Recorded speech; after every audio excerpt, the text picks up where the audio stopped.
యేసుక్రీస్తు వారి యొక్క పుట్టుక వేరు. మనమైతే స్త్రీ పురుషులు కలయిక వల్ల మనం ఏం చేసాము, పుట్టాము. కానీ యేసుక్రీస్తు వారు ఒక పురుషుని వెరగకుండా పరిశుద్ధాత్మ ద్వారా ఏం చేశారంటే యేసుక్రీస్తు వారు పుట్టారు. So that is the miraculous birth అంటాం. అద్భుతమైనటువంటి జననం అయింది. యేసుక్రీస్తు వారి యొక్క జననం ఎలా ఉంటుందంటే అద్భుతంగా ఉంటుంది. సహజంగా మనం ఆలోచన చేస్తే ఏమిటండి, ఇప్పుడు ఆలోచన చేస్తాం అనుకో, స్త్రీ పురుషులు కలగకుండా బిడ్డలు పుడతారని ఆలోచన చేస్తామా లేదా? మరి దేవుడు అంటే ఏంటో తెలుసా, పరిశుద్ధాత్మ ద్వారా జన్మించినటువంటి. మరి ఆయన బర్త్డే ఎలా ఉంటుందంటే మిరాకలస్ బర్త్గా ఉంటుంది. ఒక అద్భుతమైనటువంటి పుట్టినరోజు ఆయనది. ప్రియజనులారా, అందుకని పరిశుద్ధాత్మ వలన ఆయన ఏం చేశాడంటే జన్మించాడు. ఒక కన్యక గర్భమున ఆయన ఏం చేశాడు, జన్మించాడు. ఎలా జన్మించాడంటే పరిశుద్ధాత్మ ద్వారా యేసుక్రీస్తు వారు ఏం చేశారంటే జన్మించారు. మరి ఆయన యొక్క బర్త్డే అది మనం చూసినట్లయితే అది ఎలా ఉంటుందంటే అద్భుతంగానే ఉంటుంది. అందుకని మిరాకల్స్ బర్త్ అంటున్నాం దాన్ని.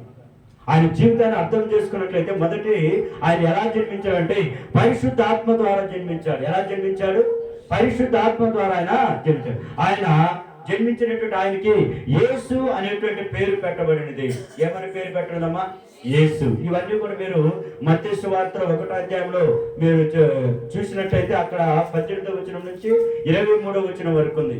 మరి ఆయన పరిశుద్ధాత్మ ద్వారా జన్మించాడు కాబట్టి ఆయనకి యేసు అని పేరు పెట్టాడు. యేసు అనగా అర్థం ఏంటంటే రక్షకుడు అనే అర్థము. ఏమని అర్థమమ్మా?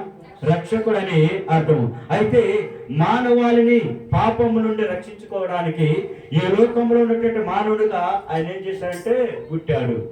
ఎందుకు ఒక మనిషినిగా పుట్టాడు? ఎందుకు పుట్టాడు తెలుసా? ఈ లోకంలో ఉన్నటువంటి మానవాళిని ఏం చేయడానికి, రక్షించడానికి. అందుకని యేసు అనగా అర్థం ఏంటంటే రక్షకుడు. యేసు అనగా అర్థం ఏంటమ్మా? రక్షకుడు. అందుకని ప్రియజనులారా, లోకంలో నశించిపోతున్నటువంటి వారిని వెతికి రక్షించడానికే ఆయన మనిషి కుమారుడిగా ఈ లోకంలో పుట్టాడు. ఆయన తండ్రి లేకుండా పుట్టినటువంటి వ్యక్తి. తండ్రి ఉన్నాడు, ప్రదానం చేయబడింది. ఎవరిని ప్రదానం చేయబడింది? మరియను. ఓకేనా? ఎవరికి? యేషోబుకి అది ప్రదానం చేయబడింది. మరి ఆ రీతిగా దేవుని యొక్క దూత దేవుడు తన గర్భమందు పరిశుద్ధాత్మ ద్వారా ఏం చేశారంటే వారికి అది ఏర్పాటు చేయడం జరిగింది. మరి ఆ రీతిగా తండ్రి లేకుండా జన్మించాడు కాబట్టి ఆయన భర్త ఎలా ఉంటుందంటే మిరాకస్ లాగా ఉంటుంది. ఇప్పుడు మనం ఆలోచన చేసినట్లయితే తండ్రి లేకుండా భర్త అది పిల్లలు పుట్టగలుగుతారా? ఏమా ఒక్కసారి ఆలోచన చేద్దాం. మరి దేవుడు అంటే ఏమిటంటాడా? పరిశుద్ధాత్మ ద్వారా జన్మించాడు. తండ్రి లేకుండా ఏం చేశాడు? జన్మించాడు. అందుకని ఆయనకి ఏమని పేరుందంటే పరిశుద్ధుడు అని పేరు కూడా ఉంది. ఏమని పేరుందమ్మా? మన దేవుడు పరిశుద్ధుడు, పరిశుద్ధుడు, పరిశుద్ధుడిని నిత్యము దేవదూతల చేత కొనవేయబడుతున్నటువంటి దేవుడు. మరి ఆయన పరిశుద్ధాత్మ ద్వారా ఏం చేసినట్టే ఆయన జన్మించడం అనేది జరిగింది. కనుక ప్రియజనులారా, అర్థము ఆయన తండ్రి లేనిని జన్మించి మానవుడిగా పుట్టినాడు కాబట్టి ఆయన పుట్టుక ఎవరికి అర్థం కాలేదు. సైన్స్ కంటే మించినది కాదని యేషోబునికి మాత్రమే తెలుసు. యేషోబుతో మాట్లాడాడు, ఇదిగో మరియక గర్భమునని పరిశుద్ధాత్మతో జన్మించబోతున్నాని దేవుని యొక్క దూత ఏం చేసాడు? యేషోబుతో చెప్పండి. సైంటిస్టులు కూడా అర్థం కాల, కానీ ఎవరికి అర్థమైంది? యేషోబుకి అర్థమైంది. ఎందుకంటే దేవుడు యేషోబుతో ఏం చేశాడు? మాట్లాడాలి కాబట్టి. అందుకని ఆయన యొక్క జన్మ విధానం ఎలా ఉందంటే ఇట్ ఈజ్ ఎ మిరాకలస్ బర్త్ అమ్మా. అది ఒక అద్భుతమైనటువంటి జననము. ప్రియదేవులారా, అలా అద్భుతమైన జనంతో జన్మించి ఈ లోకంలో నశించిపోతున్నటువంటి వారిని కూడా ఆయన ఏం చేశారంటే రక్షించడం అనేది జరుగుతుంది. ప్రియదేవులారా, పరలోకం నుండి ఏం చేసినట్టే ఇక్కడికి పంపబడ్డాడు. తిరిగి అలా ఎక్కడికి వెళ్ళిపోయాడు? పరలోకమునికే వెళ్ళాడు. ఆయన ఎక్కడి నుంచి దిగి వచ్చాడు? పరలోకం నుంచి దిగి వచ్చాడు. మరలా ఎక్కడికి వెళ్ళిపోయాడు? పరలోకమునికే వెళ్ళిపోయాడు. అందుకనే యోహాను పత్రిక 16:28 వచనంలో ఈ మాట రాయబడి ఉంది. నేను తండ్రి యొద్ద నుండి బయలుదేరి లోకమునకు వచ్చి ఉన్నాను, మరియు లోకము నుండి లోకమును విడిచి తండ్రి యొద్దకే వెళుచున్నానని వారితో చెప్పాడు. ఎక్కడి నుంచి వచ్చాడు? తండ్రి దగ్గర నుంచి. తండ్రి పంపితే వచ్చాడు. మరలా ఇంక వచ్చి తండ్రి యొక్క చిత్తాన్ని ఇక్కడ నెరవేర్చి మరలా తిరిగి ఎక్కడికి వెళ్ళిపోయాడు? తండ్రి యొద్దకే వెళ్ళిపోయాడు. ప్రియదేవులారా, ఆ విధంగా ఆయన పరిశుద్ధాత్మ ద్వారా ఏం చేశాడంటే జన్మించినడు గమనించాడు. అంతకుముందు తండ్రితో ముఖాముఖిగా ఉన్నాడు దేవుడు అయింది. మరి గర్భంలో ఏం చేశాడు? ప్రవేశించాడు. ఎవరి గర్భంలో ప్రవేశించాడు? కన్యకనుడి గర్భంలో ప్రవేశించాడు. ప్రియ దేవుని సంగమా, నువ్వు కూడా కానీ దేవుని కానీ ఆహ్వానించినట్లయితే నీ గర్భంలో కూడా ఆయన జన్మించడానికి ఏం చేస్తాడు? సిద్ధంగా ఉన్నాడు. మరి ప్రియజనులారా, ఆ విధంగా దేవుడు తన కన్యకను అయినటువంటి మరియను సెలెక్ట్ చేసుకుని మరి యొక్క గర్భమున పరిశుద్ధాత్మ దేవుడు ఏం చేశాడు? అక్కడ ఏర్పాటు యేసుక్రీస్తు వారిని అక్కడ పుట్టించడం జరిగింది. మరి ఆయన యొక్క భర్త విషయంలో మనం కానీ చూసినట్లయితే ఎంత అద్భుతమో ఒకసారి మనం జ్ఞాపకం చేసుకోవాలి, అవునా కదా?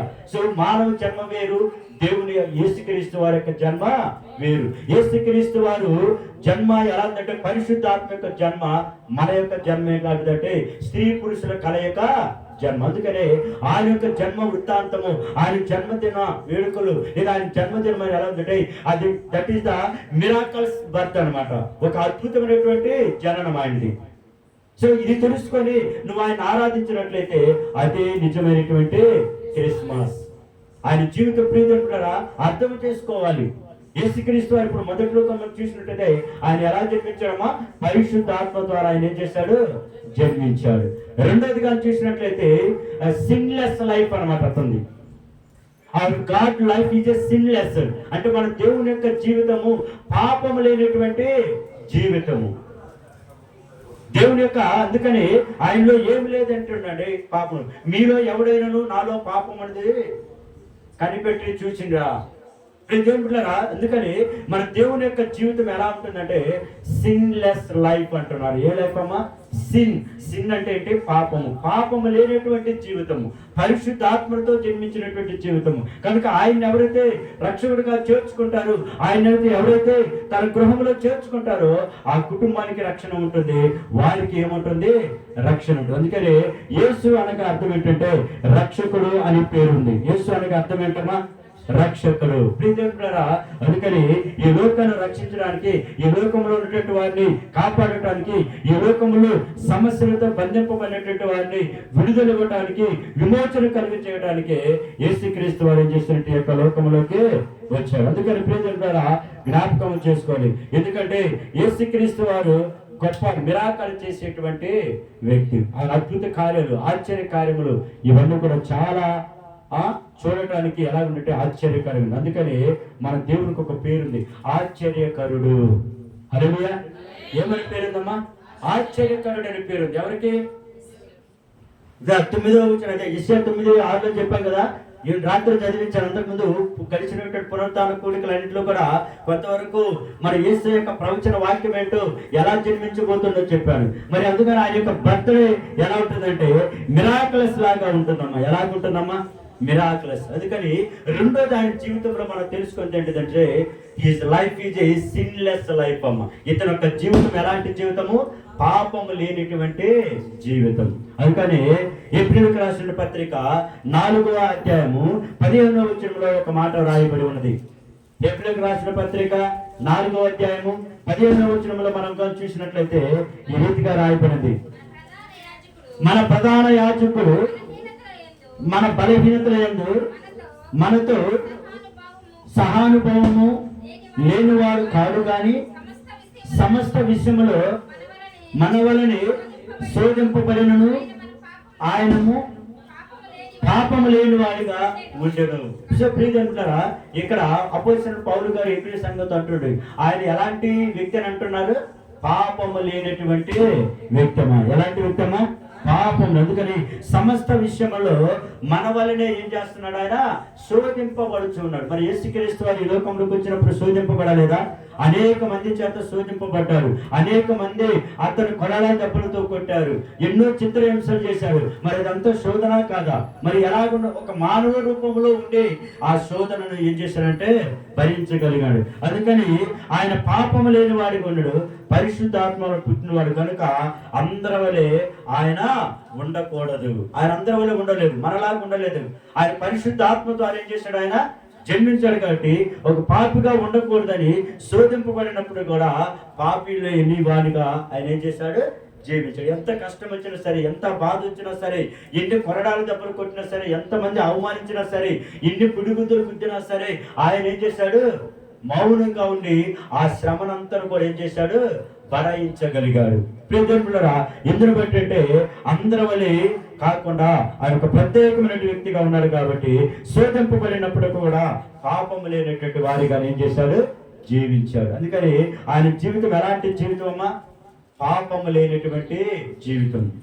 ఆయన యొక్క జీవితము పుట్టుక ఎలాంటిది? అద్భుతమైనటువంటి పుట్టుక. ఆయన పుట్టుక ఎలాంటిదమ్మా? అద్భుతమైన పుట్టుక. ఆయన ఎలా జీవిస్తున్నట్టే సిన్లెస్ లైఫ్ లాగా జీవించాడు. ఆయన ఉన్నంతకాలం 33.5 సంవత్సరములు ఈ భూమి మీద జీవించినప్పుడు అక్కడ అనేకమైనటువంటి వారిని రక్షించడం జరిగింది, అనేకమైనటువంటి వారిని కాపాడడం జరిగింది. మరి ఆయన జీవితము ఎలాంటిదంటే పాపము లేనటువంటి జీవితం. ప్రియజనులారా, ఇంకొక చోటు కూడా 7:26 కూడా అంటాడు, ఏమంటాడు? పవిత్రుడును నిర్దోషియు నిష్కల్మషుడు పాపులలో చేరక ప్రత్యేకంగా ఉన్నవాడును ఆకాశ మండలముల కంటే మిక్కిలుగా హెచ్చైన వాడు. హల్లెలూయా. మన దేవుడు ఆకాశం కంటే మిక్కిలు హెచ్చైనటువంటి వాడు. బట్ ఎలాంటి వంట? పవిత్రుడును నిర్దోషియు నిష్కల్మషుడు పాపములలో చేరక ప్రత్యేకముగా ఉన్నాడు కనుక ఆకాశ మండలము కంటే ఏమైందమ్మా? ఎత్తైనటువంటి దేవుడు. ప్రియదేవుడు. అందుకని మన దేవుడు పరిశుద్ధుడు అని. మరి ఆ పరిశుద్ధుడు ఈ యొక్క దినాన భూమి మీద ఏం చేశాడు? జన్మించాడు. కాబట్టి అందుకని ప్రపంచవ్యాప్తంగా అందరూ కూడా ఇక్కడ క్రిస్మస్ పర్వదినాలు ఏం చేస్తున్నారు? జరుపుకుంటూ ఉన్నారు. మరి ఈవెన్ రాజులు సైతము, చివరికి అతను వ్యతిరేకించినటువంటి వారి సైతము ఇతడే నిజమైనటువంటి రక్షకుడు, ఈయనే రక్షించడానికి వచ్చాడు అని అంగీకరించే విధంగా అనేక ప్రజలు తన వైపు ఏం చేశాడు? మలుచుకున్నాడు. ఎంత గొప్ప ప్రేమ చూడండి. ఆయన ఒక ఆయుధాన్ని కూడా ఉపయోగించాల, ప్రేమ అనేటువంటి ఆయుధాన్ని ఉపయోగించాడు. ఆ ప్రేమ అనేటువంటి ద్వారా అనేక మందిని ఏం చేసినట్టు తన వైపుకు తీసుకున్నాడు. అది దేవుడి యొక్క గొప్ప ప్రేమ. ఈవెన్ పిలాతు కూడా తీర్పిచ్చే సమయంలో ఆయన దగ్గర ఏ పాపం లేదని ఏం చేశాడు? పిలాతు కూడా చెప్పాడు. మరి ఇంతగా దేవుడు పరిశుద్ధుడిగా జీవించాడు కాబట్టి ఆయన జీవించినటువంటి ఆ పర్వదినాన్ని మనము పరిశుద్ధంగా ఏం చేయాలి? ఆచరించాలి. పరిశుద్ధంగా ఆ యొక్క దినాన్ని మనము కొనియాడాలి. అప్పుడు దేవుడు సంతోషపడతాడు, దేవుడు ఆనందపడతాడు. మరి పిలాతు తీర్పులో కూడా అంటున్నాడు, పిలాతు అల్లరి ఎక్కువ వచ్చినది కానీ మత్తయి సువార్త 27:24 అంటున్నాడు. ఏమిటంటే పిలాతు అంటున్నాడు, అల్లరి ఎక్కువగా చున్నదే కానీ తన వలన ప్రయోజనం ఏమీ లేదని గ్రహించి నీళ్లు తీసుకొని జనసమూహం ఎదుట చేతులు కడుగుకొని ఈ నీతిమంతుని రక్తం గురించి నేను నిరపరాధిని, మీరే చూసుకుని అని ఏం చేశాడు? చెప్పాడు. ఎవరి విషయంలో? దేవుని విషయంలో, యేసుక్రీస్తు వారి విషయంలో. యేసుక్రీస్తు వారికి పిలాతు అంటే ఎవరమ్మా? ఆయన ఒక రాజు కదా. మరి రాజులు అంటే ఏమంటున్నాడు?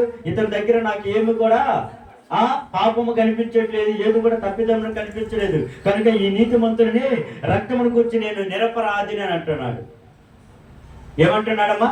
నిరపరాధిని అని చెప్పి మీరే చూసుకోమని ఏం చేశాడు తెలుసా? నీళ్ళు తెచ్చుకొని ఆ చేతులు ఏం చేశాడు? కడుక్కున్నాడు. ఎంతో గొప్ప చూడు. అందుకని ప్రియతముడా, మన యేసయ్యలో ఒక్క రావు కూడా పాపము లేదు. అందుకని ఈయన ఈ యొక్క జీవితము ఎలా ఉందంటే సిన్లెస్ లైఫ్ అని అంటున్నాం. ఏమంటున్నామా? సిన్ అంటే పాపము లేనటువంటి జీవితము. మరి పరిశుద్ధాత్ముడిగా జన్మించి అనేకమైనటువంటి నశించిపోతున్నటువంటి పాపములు పుట్టుకోపోతున్నటువంటి వారిని విడిపించడానికే ఆయన పరమని వీడు ఏం చేశాడు? భూమికి దిగి వచ్చాడు. ఎంత గొప్ప దేవుడు మనం గ్రహించుకోవాలి. అందుకని ఆయన ఎవరో తెలుసుకొని ఆయన ఆరాధిస్తే అదే నిజమైనటువంటి క్రిస్మస్. ఆయన తెలుసుకోకుండా నువ్వు ఆరాధించినట్లయితే అది క్రిస్మస్ కాదు. అందుకని మొదటగా మనం తెలుసుకోవాల్సింది తెలుసా? యేసు అసలు ఎవరు? ఈయన లోకరక్షకుడు. హల్లెలూయా, హల్లెలూయా. లోకరక్షకుడు. మరి లోకాన్ని రక్షించడానికి ఆయన ఈ భూమి మీద ఏం చేశాడు? జయించాడు. మరి పిలాతు కూడా సర్వ అధికారం కలిగినటువంటి వ్యక్తే కదా. మరి ఆయన తలుచుకుంటే యేసయ్య మీద పాపం ఉందని చేయగలుగుతాడా లేదా? కానీ ఆయనే ఏం చేసింది తెలుసా? ఇతరులో ఏ పాపము లేదని చెప్పాడు. ఎవరిలో? యేసయ్య. అదే ప్రియులు ఉంటారా? ఆ విధంగా కావాలనుకుంటే ఏ పాపమునైనా క్రీస్తు మీద మోపగలడు. కానీ యేసులో పాపము ఉంటే తీర్పు తీర్చడానికి పిలాతు సంతోషించి ఉండేవాడు కాదు. కానీ నీతిమంతుని రక్తాన్ని చిందించడానికి నేను పాపము చేస్తానని చెప్పి అక్కడ ఏం చేశాడు? ఆ నీళ్లు తెప్పించుకొని కడుక్కొని మీరే చూసుకోమని అక్కడ వదిలిపెట్టేసి ఏం చేశాడు? వెళ్ళిపోయాడు. మరి ప్రియమిత్రులారా, మన దేవుడు చూడండి పరిశుద్ధ ఆత్మ ద్వారా జన్మించినటువంటి దేవుడు. అందుకని అతని జీవితం అంతా కూడా పరిశుద్ధంగా ఉంది. మరి ఆయన అనుసరిస్తున్నటువంటి మనము, ఆయన కొనియాడుతున్నటువంటి మనము, ఆయన మార్గంలో మనం కూడా పరిశుద్ధులుగా పవిత్రులుగా మనము జీవించాలి. అప్పుడే దేవుని యొక్క సకల ఆశీర్వాదములు మనకు వస్తాయి. అంతేకాకుండా మనం రక్షించేటువంటి ఆ రక్షకుడు మనకు తోడుగా ఏం చేస్తాడు, ఉండగలుగుతాడు. అందుకని యేసుక్రీస్తు యొక్క పర్వదినాన్ని మనం గొప్పగా ఏం చేయాలంటే ఆరాధించాలి. ఎందుకంటే ఆయన నిన్ను నన్ను మనందరం కూడా దేనికి చేయడానికి ఇక్కడికి వచ్చాడంటే రక్షించడానికి వచ్చాడు. అందుకని ఒక చోట యేసుక్రీస్తు వారికి ఏమని పేరుందంటే రక్షకుడు అని పేరుంది, ఇంకొక చోట ఇమ్మానుయేలు అని పేరుంది. ఎవరి పేరుందమ్మా? ఇమ్మానుయేలు అనగా దేవుడు మీకు తోడై ఉన్నాడు అంటాడు. దేవుడు మనకు తోడండు కాబట్టి అందుకని మనం దేనికి కూడా భయపడాల్సిన అవసరము లేదు. అందుకని బైబిల్ గురించి రాత్రి వేళలో మనం జ్ఞాపకం చేసుకున్నాం. దేవుని సంగమా, అందుకని లోకాన్ని రక్షించేటువంటి వ్యక్తి మనకి ఎక్కడ జన్మించాడంటే ఇదిగో దావీదు పట్టణమునందు నేడు రక్షకుడు మీ కొరకు ఏమై ఉన్నాడు, పుట్టి ఉన్నాడు. ఆ రక్షకుడిని మనము ఘనముగా ఇంకా గంభీరంగా మనం ఏం చేయాలంటే ఆయన ఆరాధించేటువంటి వ్యక్తిగా మనము ఉండాలి. ప్రియమిత్రులారా, ఆ విధంగా మనము ఆయన యొక్క అద్భుతమైనటువంటి క్రియలను, అద్భుతమైనటువంటి వాటిని మనము ఆశ్చర్యకార్యములు ఆయన చేసే ప్రతి క్రియ కూడా ఎలాగుంటుందంటే ఆశ్చర్యకరంగానే ఉంటుంది. ఎలాగుంటుందమ్మా? ఆశ్చర్యకరంగానే ఉంటుంది. మరి ఆశ్చర్యకరమైనటువంటి మాటలు తెలుసుకోవాలంటే ఆ నిజ రక్షకుడని మొదటగా ఏం చేయాలి, తెలుసుకోవాలి. ప్రియమిత్రులారా, అందుకని యేసు శిశువుగానే పుట్టినమ్మా. ఎలా పుట్టాడు? శిశువుగానే పుట్టి ఎక్కడ పరుండు పెట్టారు? పశువులు పాకలో పరుండు పెట్టారు. ఎలా? పొత్తి గుట్టలతో చుట్టబడి. మరి యేసయ్య దేవుడే కదా, మరి ఆయన తలుచుకుంటే ఒక పెద్ద రాజభవనంలో జన్మించవచ్చు కదా. మరి ఆయన ఎంతగా తగ్గించుకొని ఒక దీనుడుగా ఈ లోకానికి ఏం చేశాడు, జన్మించాడు, ఈ లోకంలో జన్మించాడు. మరి ఆకాశం నుండి ప్రీతును బుద్ధి కుట్రలతో చుట్టుబడిన వేళ ఆకాశం నుండి దేవదూతల సమూహము బెత్లెహేము పట్టణ పరిసరాల్లో ఉన్నటువంటి గొర్రెల కాపరులకు దగ్గరకు వచ్చి ఏం చేశారంటే ఇదిగో లోకరక్షకుడు మీ కొరకు ఏం చేశాడు, పుట్టి ఉన్నాడని ఒక పెద్ద సువార్త ఏం చేశారంటే అక్కడ చెప్పడం జరుగుతుంది. మరి యేసుక్రీస్తు వారి ప్రీతి అంటారా, మనకి కొన్ని శాశ్వతమైనటువంటి ఆశీర్వాదాలు మనకు తీసుకొచ్చారు. యేసుక్రీస్తు వారు ఎలాంటి ఆశీర్వాదాలు తీసుకొచ్చాడు? మనకి శాశ్వతమైనటువంటి ఆశీర్వాదాలు తీసుకొచ్చాడు. శాశ్వతం అంటే అవి ఎల్లకాలం ఉండేటువంటి ఆశీర్వాదములు. దాంట్లో మొదటి ఆశీర్వాదాలు మనం చూసినట్లయితే మత్తయి సువార్త 1:21 మనం జ్ఞాపకం చేసుకున్నాం. మత్తయి సువార్త 1:21 మనము జ్ఞాపకం చేసుకున్నాం. ఆమె యొక్క కుమారుని కలను తన ప్రజలను వారి పాపముల నుండి ఆయనే రక్షించును గనుక ఆయనకి యేసు అని పేరు పెట్టబడను. యేసు అనగా కింద ఏమని ఇచ్చాడమ్మా, రక్షకుడు. ఇప్పుడు చూడండి, యేసుక్రీస్తు వారి భూలోకానికి వచ్చేసి మనకు ఒక శాశ్వతమైనటువంటి ఆశీర్వాదాన్ని ఇచ్చాడు. Life long blessing given by the God to us. మనకి దేవుడు ఏం చేశాడంటే ఒక శాశ్వతమైనటువంటి ఆశీర్వాదాన్ని ఇచ్చాడు. ఏంటో తెలుసా? రక్షణ. హల్లెలూయా, హల్లెలూయా. ఏమిచ్చాడు? రక్షణ. ఈ రక్షణ కారణం పొందుకున్నట్లయితే నువ్వు శాశ్వతమైనటువంటి జీవితాన్ని నువ్వేం చేస్తావు, కొనసాగుతావు. మరి యేసుక్రీస్తు వారు ఈ లోకమునకు ఎందుకు వచ్చి తెలుసా? ఆయన ఒక పరిశుద్ధాత్మ ద్వారా జన్మించి ఆయన తన ప్రజలను తన వారి పాపముల నుండి ఏం చేస్తాడు, రక్షిస్తానన్నాడు.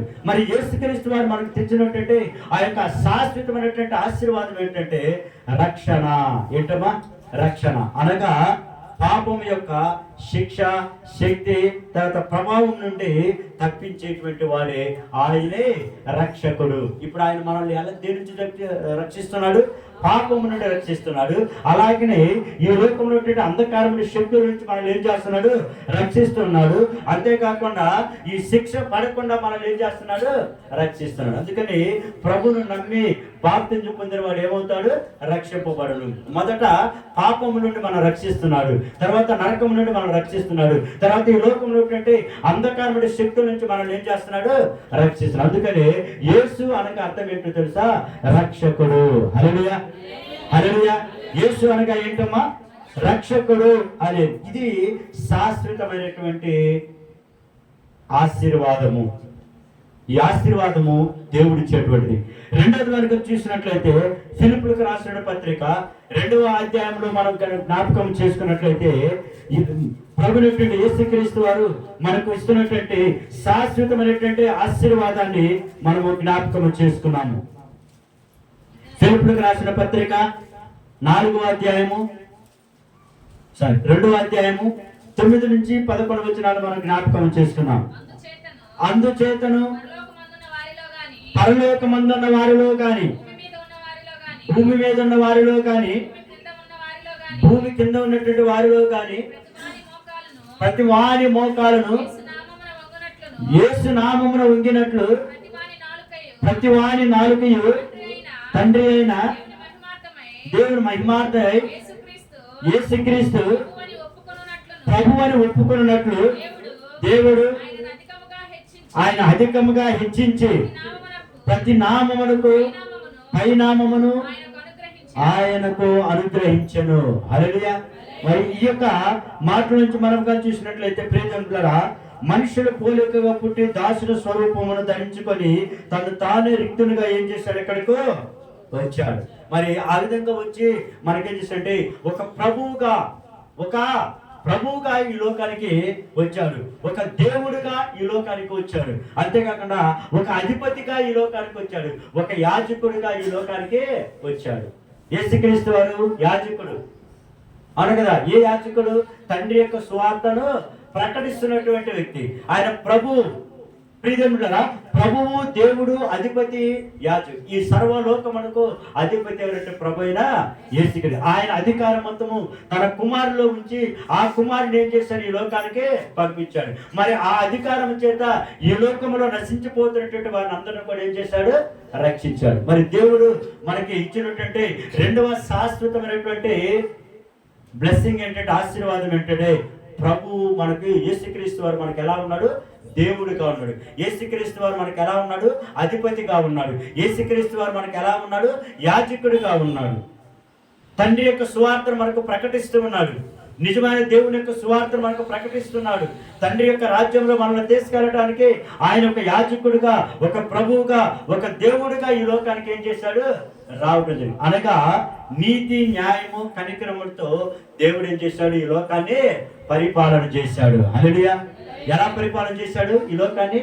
నీతి అనేటువంటి దాంతో నీతిగా ఈ లోకంలో జీవించి అనేక మందిని అనీతిమంతుల్ని ఎలా మార్చాడు, నీతిమంతులుగా మార్చాడు. ఇంకో ప్రియదేవుడా, న్యాయము, దేవుడు న్యాయవంతుడై ఉన్నాడు. సర్వలోకమునకు న్యాయాధిపతి దేవుడు న్యాయవంతుడిగా వచ్చాడు. కనికరం చూపిస్తూ ఉన్నాడు. పాపుల పట్ల ఏం చూపించాడమ్మా, కనికరం. ఇదిగో నేను ఎంతటి పాపినైనా ఏం చేస్తానన్నాడు, క్షమిస్తానన్నాడు. ఘోరమైనటువంటి పాపిని కూడా నేను ఏం చేస్తాను, క్షమిస్తానంటే మరి అది కనికరం కాదా? మరి యేసుక్రీస్తు ప్రియజనులారా, ఈ లోకంలో పుట్టి చూడండి, మనకు ప్రభువుగా ఉన్నాడు, మనకు రాజుగా ఉన్నాడు, మనకు దేవుడుగా ఉన్నాడు, మనకి అధిపతిగా ఉండే నిన్ను సమస్త దుర్నీతి నుండి నిన్ను ఏం చేస్తున్నాడు, రక్షిస్తున్నాడు. అందుకని యేసు అనగా అర్థం ఏంటంటే రక్షకుడు అని అర్థము. హల్లెలూయా. యేసు అనగా అర్థం ఏంటమ్మా, రక్షకుడు అని అర్థము. అనగా నీతి, న్యాయము, కనికరములతో ఈ లోకాన్ని 33.5 సంవత్సరంలో దేవుడు ఏం చేశాడు, పరిపాలన. చివరి 3.5 సంవత్సరంలో అనేకమైనటువంటి అద్భుత కార్యములు చేశాడు. ఎవరు చేయనటువంటి మిరాకల్స్ జరిగించాడు. చనిపోయిన వాడిని లేవనెత్తాడు, కుంటి వాడిని బాగు చేశాడు, మూగవారికి మాటనిచ్చాడు. 18 సంవత్సరం నడుముతో ఉంగిపోయినటువంటి స్త్రీని బాగు చేశాడు. 12 సంవత్సరాలు రక్తస్రావముతున్నటువంటి స్త్రీని బాగు చేశాడు. కోవిడ్ దగ్గర పడినటువంటి కుంటి వాడిని ఏం చేశాడు, లేవనెత్తి. ఇవన్నీ కూడా ఎలా చేశాడంటే దేవుడు ఇచ్చినటువంటి అధికారము. ఆ అధికారం కలిగి భూమి మీద యేసుక్రీస్తు అని ఏం చేశారు, జన్మించాడు. అందుకని ఆయన జన్మ వృత్తాంతాన్ని మనం జ్ఞాపకం చేసుకోవాలి. దేవుడు యేసుక్రీస్తు ఎవరో తెలుసుకొని నువ్వు ఆరాధన చేసినట్లయితే, ఆచరించినట్లయితే, దాన్ని కొనియాడినట్లయితే అదే నిజమైనటువంటి క్రిస్మస్. అంతేగాని క్రీస్తు ఎవరో తెలుసుకోకుండా నువ్వు ఆరాధన చేస్తే, నువ్వు దాన్ని పండుగలాగా చేస్తే అది క్రిస్మస్ కాదు. నిజమైన క్రిస్మస్ అంటే దేవుని నువ్వు ఎరిగి చేసేటువంటి క్రిస్మస్ నిజమైన క్రిస్మస్. అందుకనే ప్రభుని తెలుసుకోవాలి.